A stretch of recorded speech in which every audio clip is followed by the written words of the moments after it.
Welcome back to Big Fish in the Middle Kingdom, part of the Migration Media Network. I'm Brendan Davis, your host, and this week's guest is Chozie Ma. Now, that is a really interesting name, right? It is a shorthand for Chinese Aussie, which is a nickname that Chozie has had basically all of his life. He is so many things, it's really hard to know where to start. He is a pioneer DJ and musician, promoter, club owner, and record label owner here in China.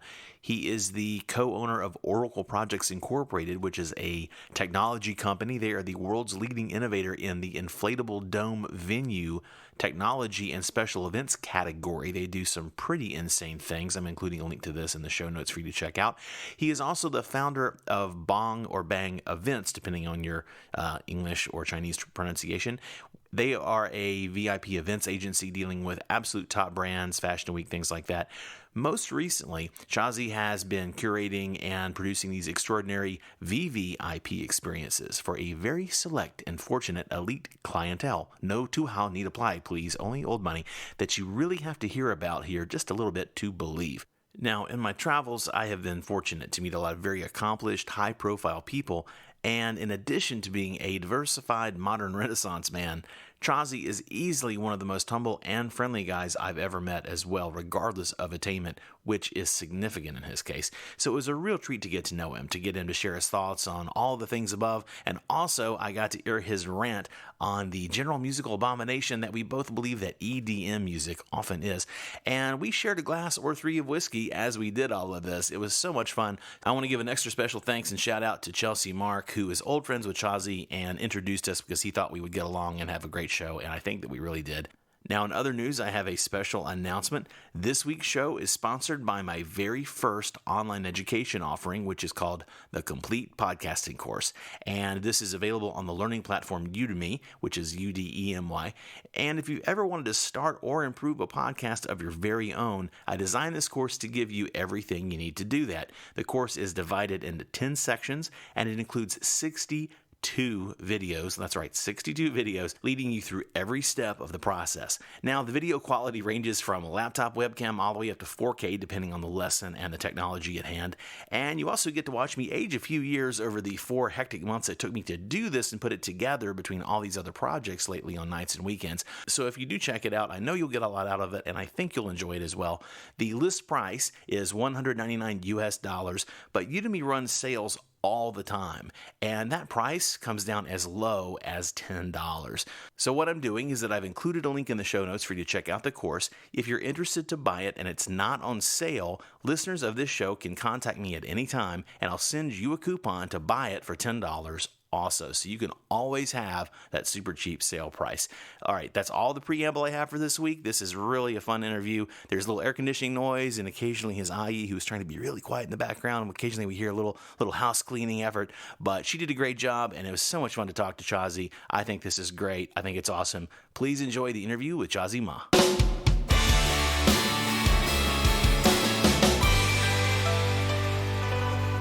Cheers. I'm here enjoying a nice whiskey with my new friend Chozie Ma on a fine afternoon in Beijing. How you doing, man? Good, mate. How you doing? I'm great. I am glad to actually sit down and talk with you. You're the man, the myth, the legend. Not to embarrass you. You will have been introduced a little bit to the audience by way of my intro. Mm-hmm. And I met you through our common friend Chelsea, right, Mark, right. my Shalong. But I have a traditional first question. For you, this is going to be a challenge because you've worn so many hats, man. But please tell the folks at home the short version of who you are, where you're from, and for you, why China, and then we're going to get into it. Okay. So, the name's Chozie, Chinese Aussie. So it stands for that. Dad's Chinese, originally from Guangdong, Hong Kong. Mom's Australian German. Grew up in Sydney. At that time and age, it's really tough being, different race in Australia. It was different kind of times. But strived in being successful as a music DJ and creating Asian dance parties. So as a lot of Asians studying there, we did Asian dance parties. It got picked up by Channel V, a TV show there, and I had my own show called Yam Cha Cha, which eventually brought me around to Asian countries. And Beijing was the last stop of this Asian tour. So it was like, Japan, Singapore, Hong Kong, and then Shanghai and Beijing. This is like 97, and wow, I was like, come on. Now, I don't want to really reveal my age, but I was young. Yeah. And you started as an embryo. That's okay. And as we do. Yeah, so Beijing was the last stop. Really interesting and really, it was just a shock culture, really cool. Yeah. It was a lot more browner and grayer, and there was way more bikes, and it was kind of darker. But there was this club called 88, Vogue. So it's kind of, I think it was, I could refer it to the Viper Room. Okay. At that time. Which I know pretty well. Right. So you and believe me, not like they had Quentin Tarantino here. They had like Oliver Stone. It was like the celebrities hang out for Western and Chinese, and the rich Chinese at the time. But we had an open format. We were allowed to play our trance music, and at the time it was really canto pop. It was really like Chinese style, real fast techno and stuff. So we came in with trance, and the owner of the club, Henry Lee, the godfather of the club scene in China.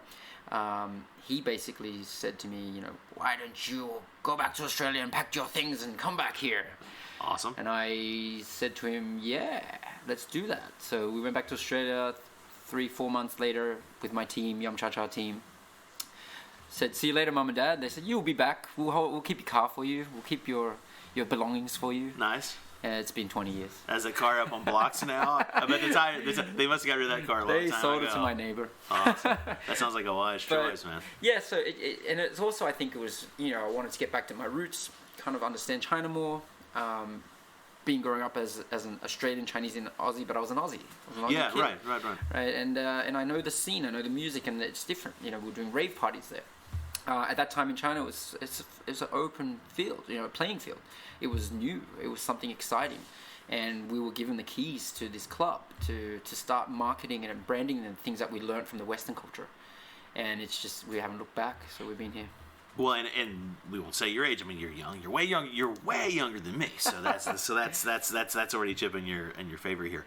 But so you started. I mean, I know you were very young when you're basically starting this, and I will have embarrassed you sufficiently in the introduction, and I'll do a little bit now. But you were, kind of a legendary guy here in the music scene as well as the club promotion, and you're involved in so many things. We're sitting here in your dining room next to your living room, and you were just kind of showing me some of the things you're involved in, most of which, of course, are top secret, so thank you for sharing. But you wear so many hats. I mean, you have this music career, you have this VVIP tour experience, you do all these dome shows. I almost don't know where to start with you, honestly, but let's start with music, because that's how you really started, right? So how did you get the bug for playing music, making music? So actually, I grew up with my father being a kung fu instructor, and he's like a white crane martial arts. So, it was our thing, and we had to do that. And I think it was just the release that I found an outlet when I was going to these rave parties. I was studying kung fu for so long, and then and as I said earlier, the culture in Australia was, let's say, is very different to how it is now, where everyone's mixed in Australia right now. Okay. And pretty much around the world. But when I went to this rave party, it was like black people, green people, white people, doesn't matter what color you were, just everyone was getting down to some really good techno music or house music or whatever. And it just sucked me in. I got more attracted to the lights, the sound, and how it was produced, and I wanted to be a producer of these things. But I also wanted to really understand the journey of a DJ. So I bought 2 turntables with my savings. I could only afford 6 records at that time, and it was GABA core, so the BPMs 190, 200 BPMs, really fast, like hard styles. Super fast. It's like the new hard styles coming back, which everyone thinks is new now, but it was actually from back in the day, which we'll get to that. And for non-music people, I mean, like the average pop song's about what, 120 beats per minute, something like that. So give you a reference, and so this is like, this is like, really, really hardcore stuff, and you'd just be running on the spot when you're dancing. But all I had was 6 records, and you can imagine me playing this at home. My dad would come in after a month and kick the turntables and say, "What's wrong with you, boy? The turntables is jumping." I'm like, "No, Dad, that's the style of the music. Wow. This is techno. This is hardcore."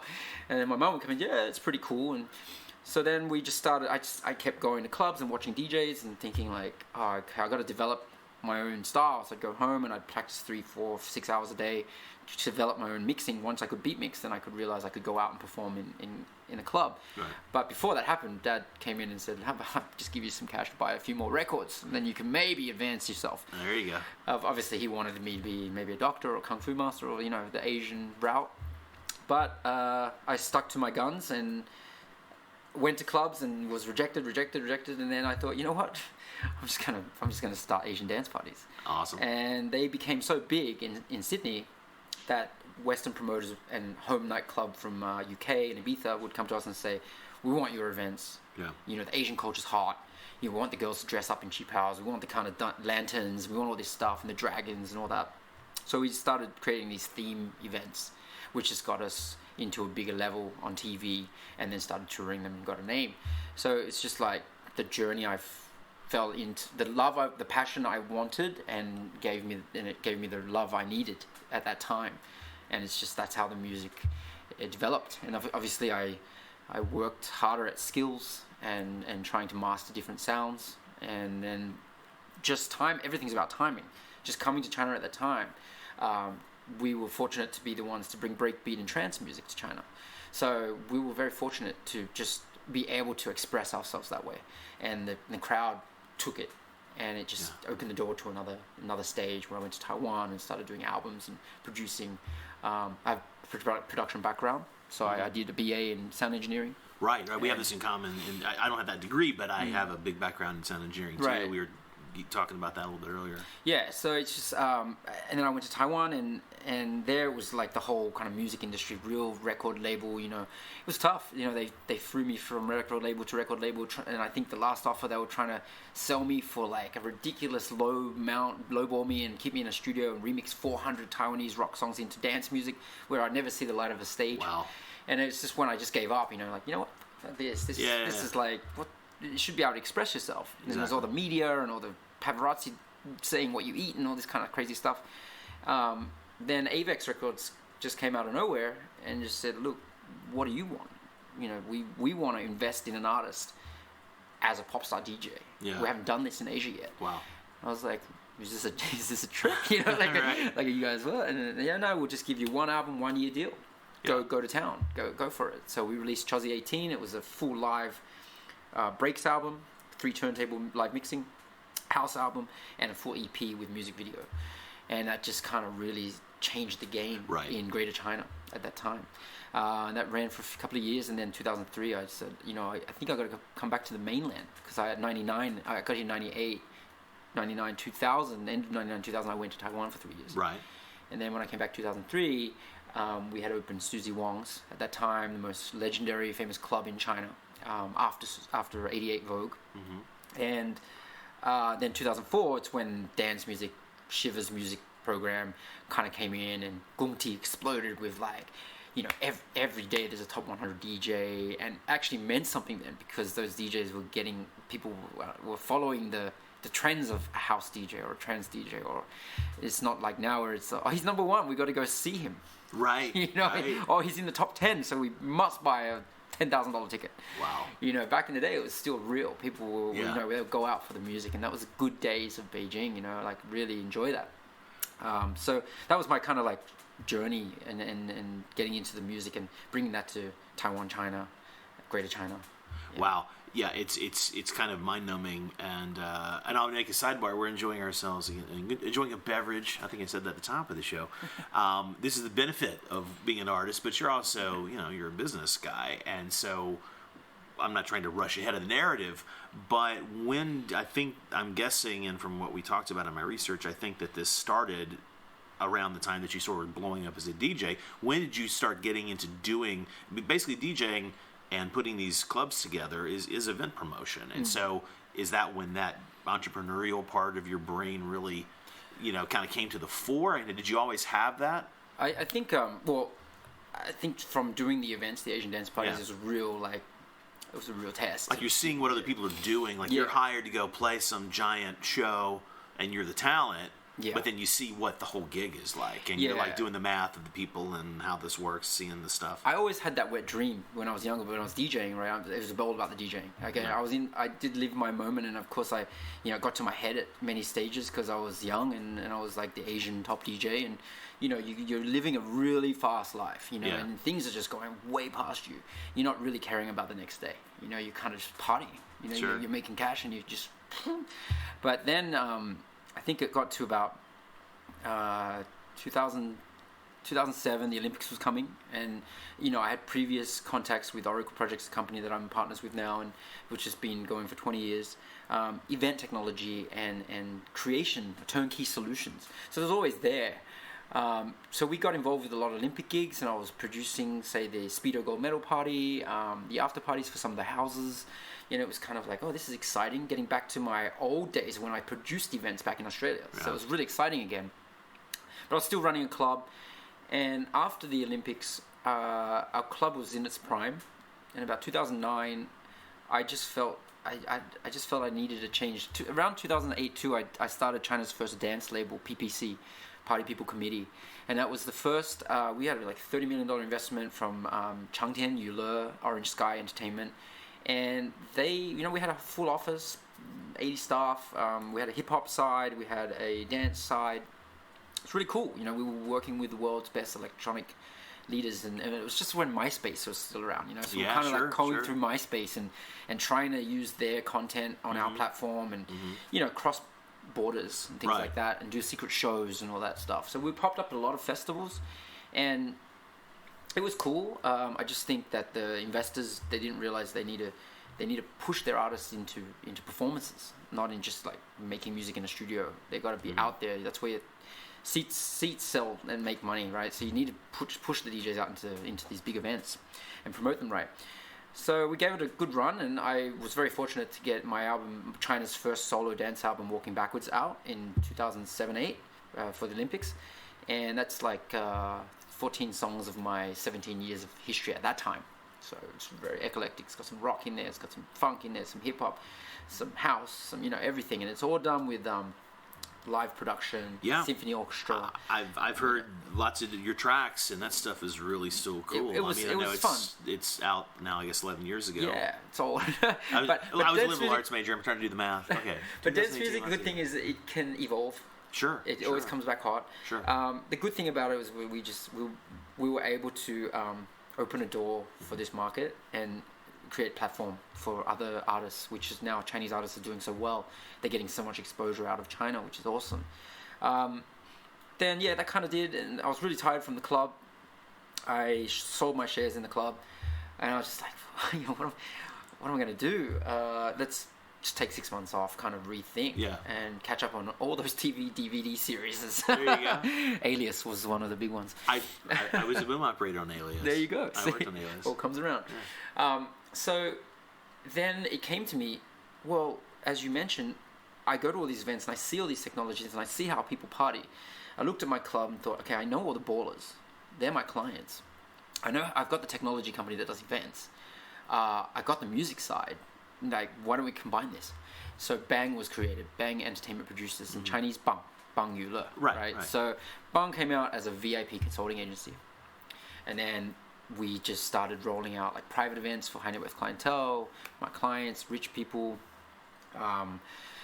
Then private events, fashion week, fashion shows, after parties, and that's how it got to that. Yeah. And as you mentioned, like so many hats, it was about combining all those. So it does sound like a lot of hats because there's a lot of moving parts. But there's a continuity to it that I see. Yeah. You have sort of an overwhelming amount of accomplishments and pieces of IP and things like that. But I see a very straightforward through line of this creative guy who's aggregating and combining things in these new ways. And but the key component is it always has to come back to entertainment, about having fun. There you go. If we can't have fun with this, we don't touch it. Yeah. And that's like your guiding. It's a guiding, yes. If you had a mission statement, it's like have fun. Have fun. I mean, or create the wow factor. Okay. But it's, yes, of course we've been knocked down. We get back up, and now we're kind of all matured a bit more in the industry. We understand different markets and timelines, and we know like what needs to be done now. but it's always about the entertainment. Like as long as I can, go back to DJing now, it's more like a hobby instead of a job. I much more appreciate it than when it was a job. When I was touring all the time, constantly, you're doing 6 shows a week, and you're in 4 different countries, and you don't know where you wake up, and it's like, it's really crazy, but now I prefer to cultivate the whole event, sit back on the behind the scenes and kind of maneuver things around. I think it's much more sexy and exciting. Maybe it's just getting older. It's all the above. It is. It can be all of that at once, actually. But then, of course, in living in China, there is so many opportunities. Every day there's another opportunity. In my office, it comes through. We do everything from all the event side, production side, turnkey. I also do sideline of trading, which is a company that I have with another partner of mine. So you get so many things coming across. For example, India's on my radar right now. We're going there. You mentioned you have a trip coming up there. Coming up to do some R&D on how I can take fun Chinese groups to have fun there musically or whatever. But in that path, the people that are hosting me, they're kind of big investors of, okay, let's find some cool companies like Shunfeng or something like that in China that's really working. Would it work in India? We've got this fund that we can give you access to. So it's not that like it does sound like I'm very all over the place, but it's like strategically kind of there. If it's there, I'm gonna make it happen because I want to get it into my pot. I've got my fingers in many pies, but if you can get it all into one, because the thing is, there's so many hungry people here. Absolutely. And if you don't do it, someone else is going to do it. Well, this is what I want to go, and I want to give you a chance to sort of, I want to build our way up to the current and OPI and all of that, and you touched on the formation of Oracle projects, of you getting involved with it here. In terms of music, before we sort of get out of the music rabbit hole a little bit, there was obviously a bit of a right place, right time, right guy. Mm-hmm. Not in that order. Right guy in the right place at the right time. What do you see as the current state of things musically? And that can be, I'll leave that broad so that you can extemporize on that, and then we'll talk about maybe how that's shifted from your passion into doing it where you're really, it's a hobby or an on-demand thing. You don't do it. You don't have to do it to like pay the rent kind of thing. Right. So okay, it's been building. Let's get this rant out of the way. I'm very passionate about what I'm going to say right now. Let's get this rant out of the way. And we bond on this. And I'm a rock guy, but I'm feeling where you're coming from on this. Look, okay, EDM. Okay, if you want to make money and you're smart, yeah, it's great. You can build these massive festivals and create a format for people to not think and just go and put your hands in the air. Okay, man, I have no respect for a DJ that's put his hand in the air for 30 minutes and doesn't even mix. Yeah. And he's getting paid $200,000 US dollars. He hit play. Yeah. Okay, if he's mixing with his dick, I'll pay him fucking $200,000. But if his hands are in the air for 30 minutes and he's not even mixing, come on. I come from a line of DJs or the time of growing up where you mix. Yeah. You play vinyl. Yeah. Yes, technology is great. CDJs are great, and I still respect that. As long as you mix, just get your shit together and be with the crowd. So I saw that trend happening in 2009-10. It was kind of changing a lot. Gongti, the Beijing scene, the bigger club scenes were all following one style. It's basically this is what you get, this is what you take, right? But you can see now it's moving in other directions. People are starting to realize I need different sounds. I need like something different than this just like one sound, kind of thing. I just lost respect of the game, and that's why I stopped DJing for a long time and focusing on business. And that business took me to other outlets, which I could direct my passion to, which took me into the travel and the event side. Again, it's still like I'm still producing festivals that have EDM headliners, but I'll throw in other elements. I'll throw in like another stage on the way in, so the kids can hear maybe a techno DJ on the way in, and even if it's 1%, 2% of those people that were, oh, that's a pretty cool sound. Next year they're going to go to that stage. Mm-hmm. China progression is what takes 5 years in the West, takes 1 year here. Right. You just got to nail it right. You just got to give them the options. You can't just be like, this is what it is. What do you see as the China music scene currently, where do you see as the possibilities for where it can go? I mean, like you said, there's innovation acceleration is so ridiculous here. Yeah. You know, when people decide that they want to push the boundaries of something, they don't stop pushing. They don't stop. You know, so what do you see as the potential? I guess I should ask you a slightly better version of that question. What do you see as the potential? Where could it go from here? It might go further down a bad rabbit hole, but it sounds like you're optimistic that it's going to go in a good direction. It's the biggest market in the world. I mean, but currently it's being raped, like literally raped. You can pay for DJs to go into, not naming any big name DJs, but like, okay, for example, they're in the States, 60, 70K a show, reasonable. They demand that price. Sure. They can do 3 shows and they can fly on a helicopter from LA to Vegas, do 2 shows in one night. They get a couple, $100 grand. Still, it's good for them. But why are they coming out here and charging 5 times the amount, 4 times the amount? You know, it's just because what? Because we've got volume. Because they can. Because they can. It's right because now. It's because the promoters out here that have been doing it and the middlemen that have been doing it have been ripping everyone off. You know, and it hurts everyone else that's trying to make good things happen in the industry. You know, we're trying to do quality events. So we're using more technology-based, and we're using more, you know, VIP services to make it a different experience. It's immersive. You know, it's not just like, oh, that guy's worth that much, and that's why we're going, and we're just going to stand there, and we're going to leave. You know, from an artist perspective, I'd love to get your thoughts because I got this opportunity. What is it about the music, the fundamental, the music part that just really gets you? Like what you do, the technical ability, the musical ability, reading a crowd. What is it that someone from like your skill set and your training, you know, what's the difference in approach that you see that's missing? And basically, what is the audience missing by the current state of things versus what it used to be and what it could be? I think it's education. There's definitely a lot of misguidance on where. I mean, come on, we all grew up with music. You know, okay, this is the cool thing. We grew up with like MTV Unplugged, and we grew up with like different TV channels that would play cool stuff, and you would learn about the history of the music. Now it's just thrown to you by a couple of avenues. Like, this is what it is, and this is what you get into. And music these days is not. I wouldn't say it's EDM music these days is not so technical as it used to be. When a DJ is performing, I think, you know, they should focus more on having cameras around the DJ's hands, so they can see what they're actually doing with the treble, mid, bass, how they're mixing, how they're unifying the songs. Maybe the generation these days, the attention span is too less because of social media. You know, maybe that's the thing. But I think people at the end of the day will always want more quality and more substance from it. You know, so I think it's just lacking the education of where music's gone. Yeah. And there's still the hardcore guys that are still out there pushing it, and the real stuff. And you can see the increase of underground clubs in China now that are picking up, and also the demand of different DJs at festivals. So you have a big festival in Shanghai, you've got all the top EDM A line, but then you've got like Carl Cox come in, and then you got Sasha come in, and that's great. Yeah. Mix it up. Great for those promoters. Please bring back more of these DJs, because that's some cool stuff. Exactly. You know, don't just give us one lineup of like 8 DJs that are all the same format, playing the same music in different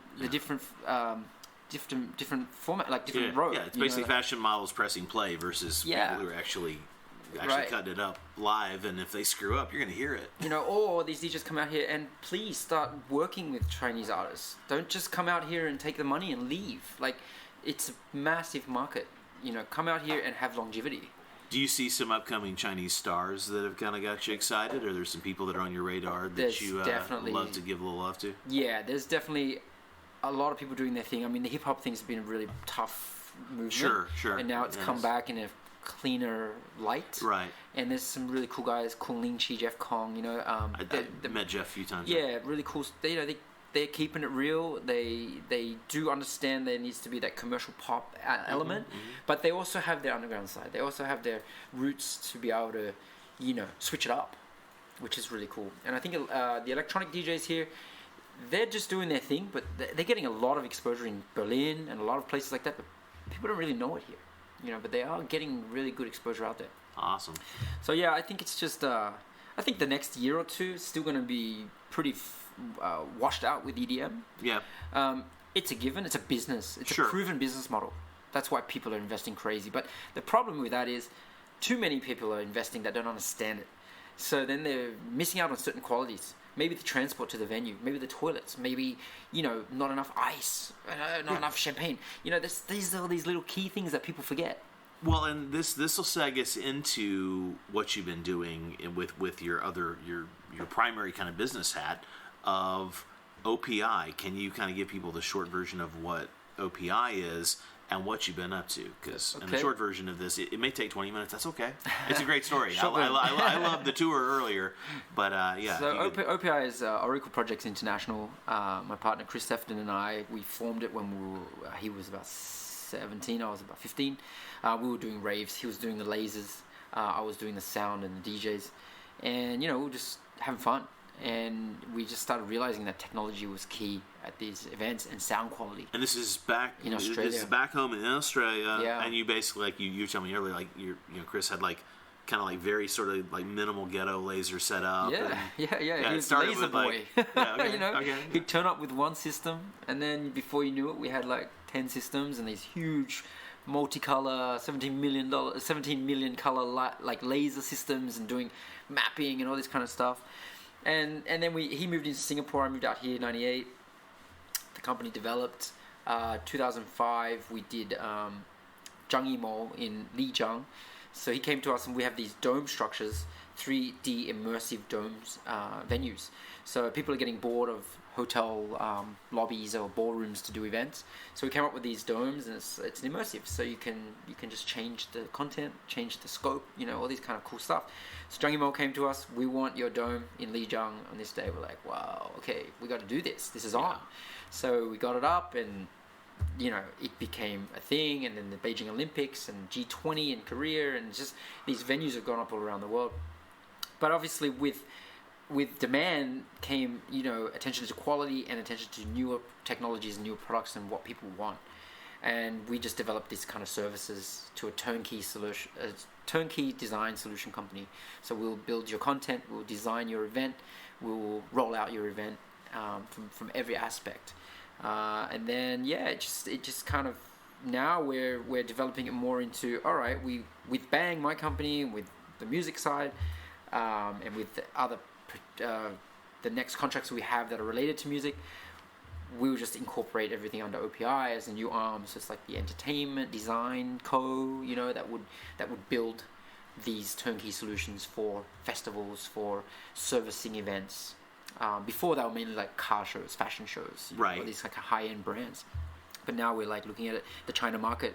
There's so much demand of people building clubs in second-tier cities, third-tier cities.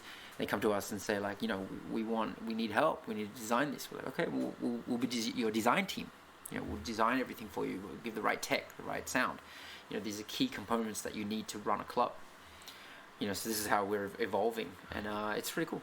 So what is it about the actual structure? Now these are the domes. So unlike like a permanent geodesic dome or something with these hard panels, these domes you're doing, what's the structure like? What's the advantage of that kind of a structure, basically? Okay, so these blow up with air, right? Not blow up, but they erect with air, and basically we have domes 200 people to largest about 10,000 people, and this is a physical structure that goes up with air. There's nothing inside it. There's no staging. There's nothing physical structure holding it up. It's like the geodesics. Right. This is dome. So our technology is different from other dome companies. What we project on the inside reverses on the outside. So we have 360 immersive mapping on this dome. So you can, it's for advertising, it's for immersive environments, it's for content-driven stuff. IP, like Angry Birds or something like that. We can do kids shows. It can morph. It can be a different venue every day of the week within that one venue that stays. Right. It can move. It packs up in containers and it just ships off to anywhere in the world. It can stay in one physical location for 15 years. We have a building code for 15 years. So it's all computer controlled with the China Air. We have the filter systems in there, so you have perfect air inside, which is perfect for doing trampoline camps or kids activities in there. corporate dinners, this kind of stuff. But ultimately, the end game, what we want to do with this is cultural heritage. We want to build up like terracotta soldiers experience. Yeah, what's an example? I mean, I know from you showing me some of this, but what's an example or two of how that's utilized and what people could look forward to with it? So it's education dome, so in a cultural tourism dome. So it would, for example, it would go up in terracotta in the front main gate. You'd have the Omni. You'd go in. It's a branded experience. We would work with, say, Zhang Yimou or like Chiang Kai-ge or a director that's famous from that region. Area, right. Yeah, and then every day the people would come through. And they would experience this 3D history, like 8 to 10 minute show, like a fly through, and then they would go in and experience like the actual real terracotta. So it could be Remingyuan, Badaling, Huangshan, all these different places. And then the venues can also move into VR spaces. So in the evenings, it could be used as a VR cinema. So we could put up 8 of these domes around China. Yeah, VR kind of like flopped a little bit, and now it's like being rebuilt, and all the designers are up to be taken at the moment, which is really good and cheap. Right. but you can incubate these guys. Yeah. Start building future products and IP. So because it will all start getting filmed in VR quite soon. Yeah. And it already is. Why don't we have these venues that multi-purpose as the education and the culture in the day, and then in the evening you've got this kind of like VR experience where I take my girlfriend with the popcorn and blah, blah, blah, and I've got my VR on and it's like, wow, tripping out. Like it's really cool stuff. Which is a multi-purpose venue. Exactly. You have to say they go in the morning, then they go see the actual historical site, and then they come back in the evening and they have this whole different thing. It's the one structure. It's your one dome, right? And you basically change the computer around and it's immersive. Like even it could be I don't know, someone comes in and wants to do a private party in there or a press conference or something like that. You can configure it for that with the touch of a button. I mean, of course, content takes time when you build it up. Sure. But this is the whole advantage of having these venues around China. And if I understand, you guys are like the biggest company in the world doing this stuff. Yeah, there's definitely other companies. There's bouncy castle companies in China that are doing it. But you can see the quality. You can see that it doesn't map on the outside. They've got a project from the outside. Right. You can see different configurations in the stitching. There's, of course, when anything goes well in China, there's going to be another couple of companies behind you, right? Sure.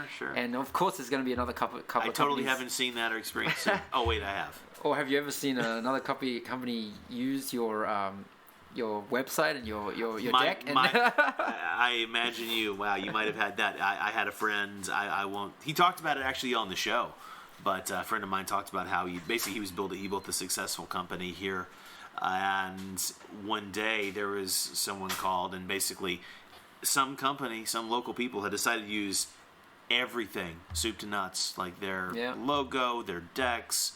Every single bit, and they even moved into the same office tower. And they were changing the signs, like, what are you doing?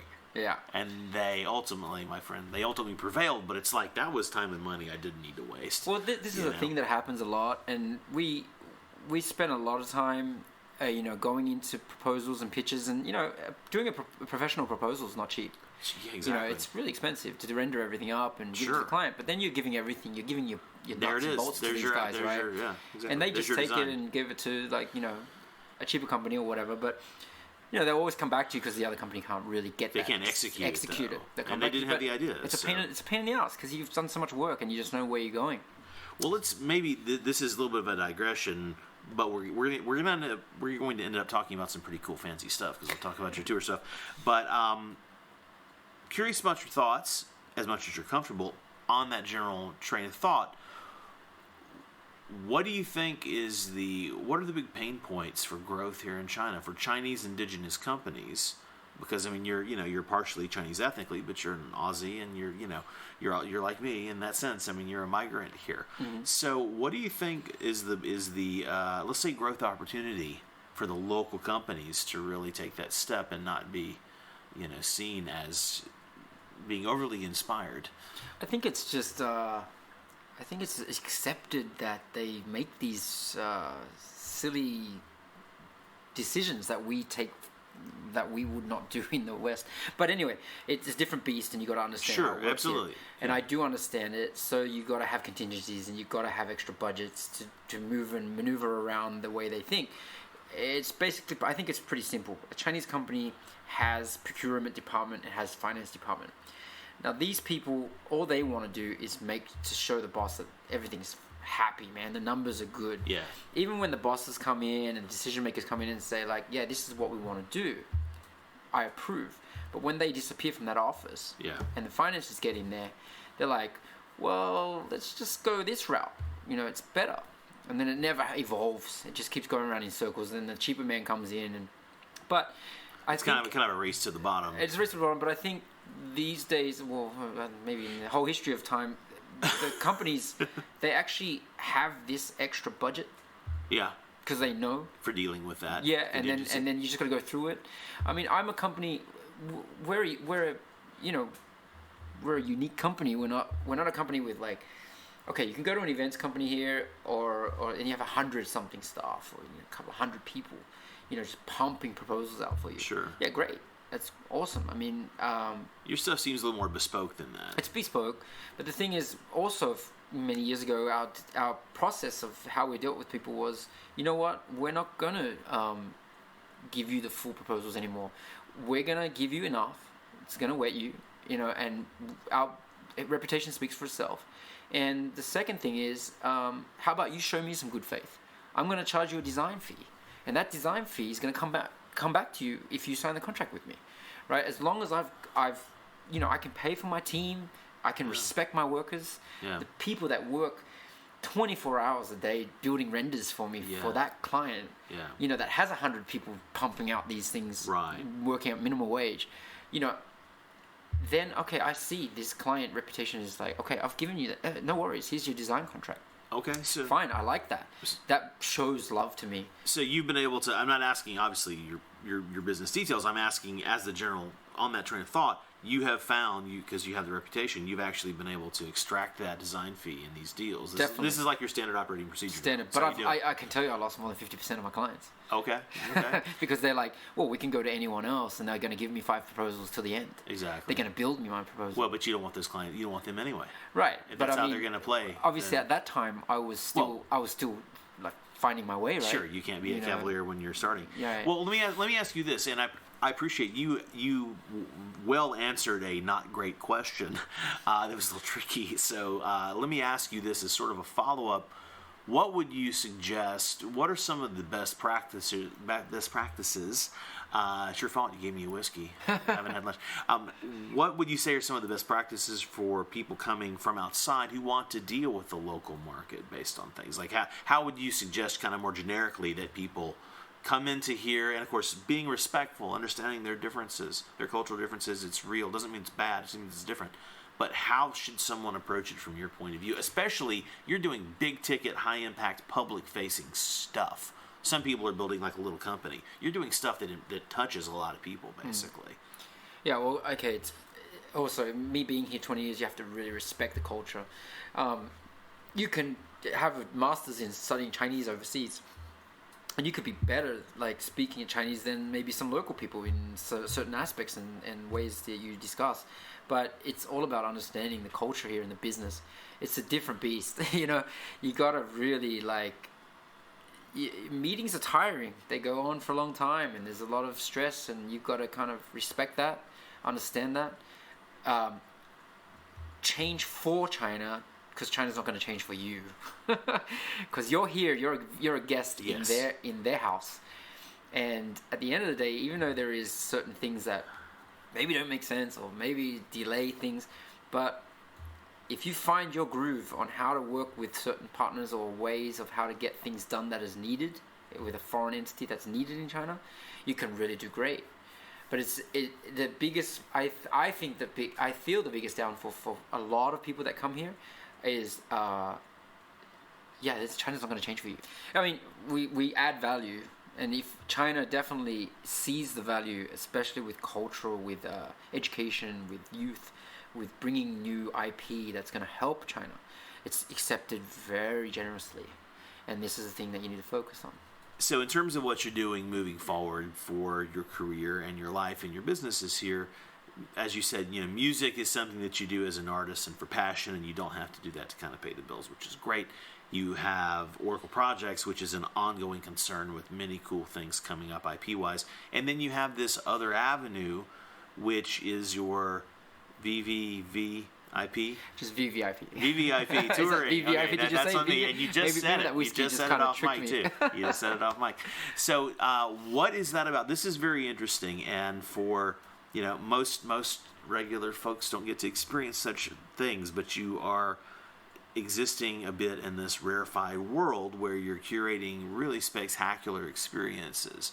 And I think even if most people can't say afford it, it's pretty interesting to think about, to hear about, because it opens up your idea of what's possible in the world, and people could do like a virtual version of this for themselves. But what is this business line of yours, and where do you see that going? Right. So Bang, which was a VIP consulting agency for events, then and then me touring as a DJ and artist back in the day, it led me to some really interesting places and meeting a lot of really cool people, and I was known as like the celebrities DJ, so I'd play really cool after parties, and of course with my background, looking at things, going, wow, imagine you could do this here, or imagine I could take people here. Yeah. I was kind of like fantasized about it for a long time, and my friend Shiv from India was years ago, seven years ago, I did this huge event out here for 300 foreign guests, very high profile people, and the likes of everyone came out for it, and he's just like, you should kind of like do this VIP experience business, and India could be the first place. But it's funny, India is now the last place I'm going to experience next week. Right. I've got 7 countries on board already. Wow. So it started off in Italy. One of my best friends, Gordon Freeland, he acquired Franco Seffarelli's home in Positano, Italy. And this is spectacular. You're showing me these photos. It's just it's what you think it would be, only better. Yeah, it's a fantasy. I mean, it's just everything that you need. You don't have the waiter running around and asking you to sign anything. It's kind of, so when I went there, we were still taking over the place and deciding what we want to do with it. But it was kind of like the place where you just arrive and everything's taken care of, and that's what people want, especially the Chinese market. They want to go to, they have money. Of course, I don't really deal with the Tuhal, the new vulgar rich money. I mean, it's a great market. It's very profitable, but I think it's just, it could really distract from my locations. They might stop me from going to this place. Right. Not saying that it's a bad thing, but I just want to focus more on a kind of more of a older generation, older crowd, kind of older money maybe. And so we're there, and we turned that property into a private hotel. So it's like the most unique place, and obviously with crazy WeChats and social media in China, I posted a few photos, and then one family came to me. That's a massive family here. It's like, hey, we want to go to we want to go there. Yeah. I'm like, all right, next season. So I go there every summer for my own holiday. And I thought, well, you know what? I'll invite you guys. I bring them over, but I'm totally like trying to get my head around the game. Like, okay, Chinese tourist, VIP. Okay, I know how I want to travel, and I go to all these parties, and I know how it is. So I've got that advantage. But I know Chinese people like to go, like from 9 in the morning. They go on sightseeing. They follow the flag, kind of thing. They want some events. They want events. Yeah. They want it like they want this. They're paying money. They want to know what they're getting, right? Sure. And I'm like thinking, get some value for that money. Right. So I'm thinking, okay, I've got all this lined up, but I really don't want my brand to go that route. I want people to just come and enjoy where they're at, and just kind of go with the flow. And the cool thing was, this family, they came in, and it came by lunch, and the car was waiting for them to take them to Pompeii or something. And my guest was just like, hey, Chozie, this bed and room is so comfortable. I'm just going to stay in this bed and order room service. I'm going to walk down to the beach. I'm going to hang out. And you know what? Just have the car on call. I don't really want to go anywhere. Okay. And you know what? When you got your dinner ready, just call us. We'll come down. We'll enjoy it. I'm like, this is the guest that I want. There you go. And of course, that was a success from them. And then, it just pops in social media and it goes off. We can't really brand it in a website. Right. It goes through because there's word a by lot of mouth. confidentiality and folks who want to be anonymous, but they're going to tell their friends though. Yeah, it's a they want their circle. friends to know about it, but they don't want the whole world It's like a to know their circle that you business. get in. But of course, it's not a very profitable business if you do it that way. Sure. So you've got to work out ways on how to like evolve the business and how to make it ongoing. So with Russia, we have World Cup. We did $1 million experiences for the World Cup. You meet the players. You go space train. Like it's insane what you get to do. Well, there. don't walk through that a moment because people will be like. So pleasantly mind blown to hear such things exist. And how it came about as well with my Russian partners is they lived in Beijing back in the days in '98 when I was DJing. All right. And they have successful businesses in courier business and flights and all these things. So of course they hosted me last year in Russia and said, "Look, we have a travel company, so we've arranged some stuff for you." Right. And after the first day, the host was like, "You don't look too happy," and I'm like, "Well, I kind of feel like I'm wearing a hat and following a flag." And she's like, "Okay, well then you just tell us what you need." I said, "Well, get me that vodka, let me drink some of that with some caviar." Got a pen and paper, literally wrote down till I blacked out, gave it back to them, and the next day when I came to, I blacked in, and there was my list of everything that I wrote down was actually possible. Wow. So it was like, okay, here's a game changer, right? Now this is a business. Like, let's really VVIP the shit out of this. Yeah. And it was something like, going into the Kremlin when it's closed down, space training at Star City, so you go zero gravity, MiG flying, reenactments of military, like actual military exercises with blanks, but it's those things kick. I mean, there's actual fire, real fire, and it's real stuff, passion, and there are Chinese groups doing this. They're taking them over there. Yeah. But we wanted to do more tailored. So the World Cup was coming up. Mm-hmm. We've got a couple of families, and we tailored that. But as I mentioned back before, it's a lot of work. It's 6-7 months work for one family. Sure. So how do you sustain stability, right, of the business? So now we've worked with, like, in Russia now we've got like the club package. Okay. It's for the boys, like the bachelor package or whatever, or the monthly package where you could just grab a couple of boys. It's maybe about $10K per person. And you get like still this whole VVIP experience. Like about 10,000 US. What's your when you say 10K? What's your currency?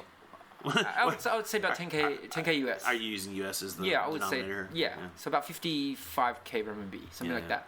But you would still get like 6-7 days, the club, what you need to do, and it's more affordable. Like the ones we're doing with the VVIPs, you're looking at hundreds of thousands of dollars and up. Yeah. And it's a lot of work, right? So we're now looking at different countries like Positano, Italy. It's a fixed thing. Like, you have to be vetted to go into that one. And that's a circle. And I was asking you because I didn't get to the point where I was going to ask you if I could go wash dishes and stay there because it's booked for a year. Man, you're my roadie. Sweet. I'm in it. Well, and you told me it's like, I go and I sleep on the beach if I have to, but you're there. I do. You're there. I'd happily sleep on that beach. It's crazy. Moments where I will happily go sleep on the sunbed for my guests to have fun. I'd be thrilled. And the most important thing is we get to connect people. Yeah. We get to see amazing conversations that are shaping the world. In these locations around the world, it's for gathering. The Friedland family have properties in Thailand, Japan, and Positano, and they strategically put people together for certain things to happen. So it's really cool to be part of that. They're creating sort of a socio-cultural salon of sorts, like with having these people who are basically relaxing together. They're relaxing. And like they're getting to know each other and be comfortable, and then something might germinate from that soil. Definitely. I've sat in deals where there's been pitches for... now they're recycling the bottles from the ocean, right? And it was like Quicksilver and a bunch of brands have bought those up. I've been sitting on deals there where that was first talked about 6 years ago. Okay. You know what I mean? Yeah. And you get to hear some really cool stuff. Shape-shifting stuff. Yeah, these world-changing things happen. They don't happen in a vacuum. They just really happen behind the scenes. And it takes a handful of people who have the ability to move these levers. And I was lucky. I won't tangent about me so much, but I was part of an organization in LA called the Hollywood Hill that Right. existed for a minute that was also doing similar sorts of things. And I was probably one of the lowest pedigree members in there, but it's a very You're in vetted it. thing. I was in it, and so I can appreciate the environment, what can be incubated in such an environment. Definitely. I mean, I'm so fortunate to have these friends, and to tell you why I have these friends is, of course, not because I own a hot club back in those days Sure. where they used to come to. Yeah. It's obviously 50% someone likes you, right? Totally. And then I think that's even more than you have to be able to do the thing when it's time to do the job. You got to be able to do the job. Yeah. But it's mostly do people want to work with you. It's want to work with you, but it all comes back to entertainment. Like Yeah, that's how yeah. like it's so many hats, but at the end of the day, it's because I have that entertainment background. Like I had that club, I DJ'd, I've been involved in their families, like birthday parties, DJing, producing their events. So it all comes back to the fun part of entertainment. That's why we're very fortunate, and I think a lot of people invite myself and my team OPI and also bang into their homes or their networks because they know the quality they're going to get out of it, right? It's going to always be a fun deal if we close it, or a fun time if we Awesome.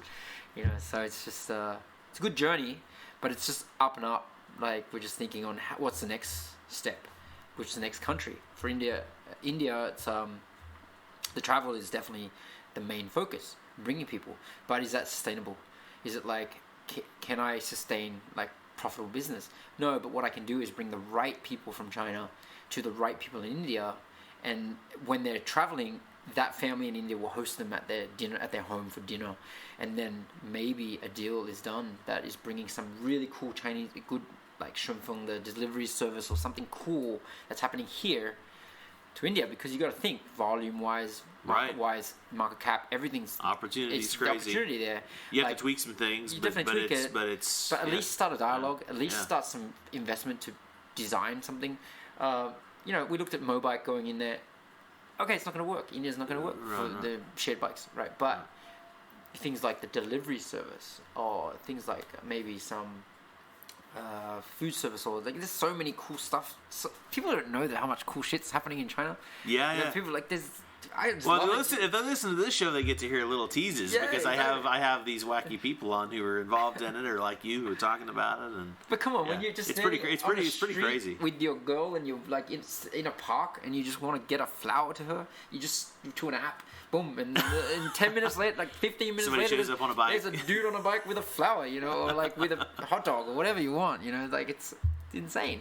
So you got to look at India as it could definitely be the same, the potential, right? So we're just looking at different markets and having fun while we're doing it. Awesome. Yeah. Well, what do you see as what's your best case scenario for you in the next, just say 5 or so years? Like what, just more of the same, or do you have a specific thing that's another tangent that you maybe can't even talk about? But what's Chozie and nearish medium term future? What's that look like? So, I mean, over the last few years, it's been like a big, what we call Excel, or a lot of people leaving China, right? Like foreigners left. And, I had a couple of years ago, I went through a bad deal, and then out of, 20 years here, it was a good one. Hit me hard. Yeah. Made me think a lot, made me question a lot. But you know what? I've been here quite a long time, and it's been good to me, and I'm going to stick it through. So I give myself another 10 to 12 years. I'd say 12 years. Because I think 10 years, ultimately, I could achieve what I want to do with my company, with OPI, with culture and heritage, education format, definitely doing more youth cultural-based events, and mum and pop, kind of like family stuff related with our technology. I think it's very important that China stops going to dinners and everyone's on an iPad. Yes. Like going to a music festival and having a family zone where you're not allowed to take your phones in there, but we have photographers for you, and like scouts. We grew up with scouts and stuff, so we're teaching the kids how to cook, clean, and do all these kind of like cool stuff, build a fire, cooking competitions. I have this crazy stuff. Maybe it's because I'm getting older. I want kids. I want to see them going that way. Maybe it is, but I do give myself around 10 to 12. I think 10 is the business side. 12, the next 2 years will be enjoy it, transitioning it, and then going back to pick a place to retire. But ultimately, in the next 5 years, I would love to not do a winter. Okay, all right. But I am shooting myself in the foot saying that because the Winter Olympics are coming up, and I know I'm going to get super busy with that. Which we're involved with. We helped build Genting, the Secret Garden. I was the GM of marketing and entertainment for them for the first 5 years. And now that it's established and they've got the Olympics, I know it's going to get busy again with domes, with sports, with events. Yeah. We do Air and Style with Sean White every year. So there is definitely that... I don't know, I get sucked in, right? It's another hat. It's just another hat. It's like, okay, there's a business there, right? But get another closet, another shelf. But that's the thing. I see a good span, at least raising, hopefully, a child in the next 10 years here, leaving a legacy of something that I've done, ultimately knowing that the club business was not going to be my end game. The club that I have, it's gone already for many years. I mean, how could I explain that to my future generation? That's where the club was. They're not going to get it. So kind of like just build something that we can leave, and obviously ongoing managing, consult it from afar in the future. But it's my home. Who knows? I might be still here for another 30, 40 years. It's 20 years already, and it just feels like literally. It doesn't even feel like 10 years. It's so fast. Like it's zero to hero. It's donkeys and carts to Ferraris and Lamborghinis. This is the boom here. Still going like a crazy man. Awesome. Chozie, thanks so much, man. Thanks, bro. All right, that's the show this week. I have a record number of links to audio and video in the blog post, so please check all of that out at crazyinagoodway.com and enjoy. I have many more great guests coming up soon, plus I have another announcement next week. So thanks for listening, and I'll see you then.